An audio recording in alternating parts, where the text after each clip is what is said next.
clarity on what exactly Pakistan is still in a denial mode. They say there were no attacks on terror camps there. Independent media reports from Pakistan also say there were no attacks on terror camps and there were no casualties. So my question is, what was our target and did we hit our target, sir? The target has been clearly amplified by the Foreign Secretary in his statement.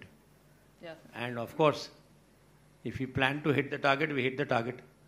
Otherwise, why would he have responded? ANI, please. If he had dropped bombs in the jungle, there's no need for him to respond.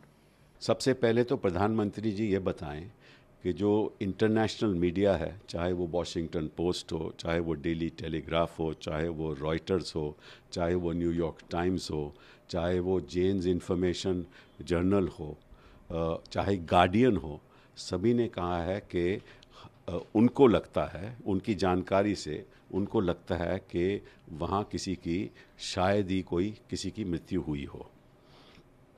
तो क्या मैं पूछना चाहता हूँ प्रधानमंत्री जी से कि क्या सारा इंटरनेशनल मीडिया पाकिस्तान के पक्ष में है? जब वही इंटरनेशनल मीडिया पाकिस्तान के खिलाफ बोलता है कि वो आतंकवाद का जड़ है, तब तो आप खुश होते हो। अब जब इंटरनेशनल मीडिया कुछ सवाल पूछ रहा है तो किस लिए पूछ रहा है कि वो पाकिस्तान के पक्ष में है? पहले तो इस बात का आप जवाब दीजिए। देखिए, ये बालाकोट के एयर स्ट्राइक के बारे में विवाद खड़ा हुआ है और ये विवाद विरोधी पक्ष ने नहीं उठाया है। इस पर जब भारत की तरफ से स्ट्राइक होने के बाद ये बयान आए थे कि हमने 350 आतंकवादियों को मार दिया और हमने उनके मलबे को पूरा स्ट्रक्चर को फना कर दिया, तो उसके बाद में वहाँ से एक बात आई थी कि एक भी शव वहाँ नहीं मिला है और न तो कोई मलबा मिला है।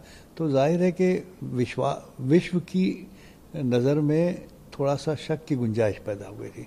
तो हम चाहते थे कि जब वाकई में हमने 350 लोगों को मारा है तो उसके कोई ना कोई तो शहादत होगी। तो ये हम क्वेश्चन नहीं उठा रहे हैं, विरोधी पक्ष के नेता शक नहीं कर रहे हैं किसी पर, लेकिन चूंकि भारत का सम्मान जो है या भारत का जो इतना बड़ा क्लेम है वो अगर सच्चा है तो फिर उसको बताने में क्या हिचकिचाहट है सरकार को, और अगर नहीं है सच्चा तो उससे तो फिर हमारी पोजीशन बड़ी ख़राब होती है।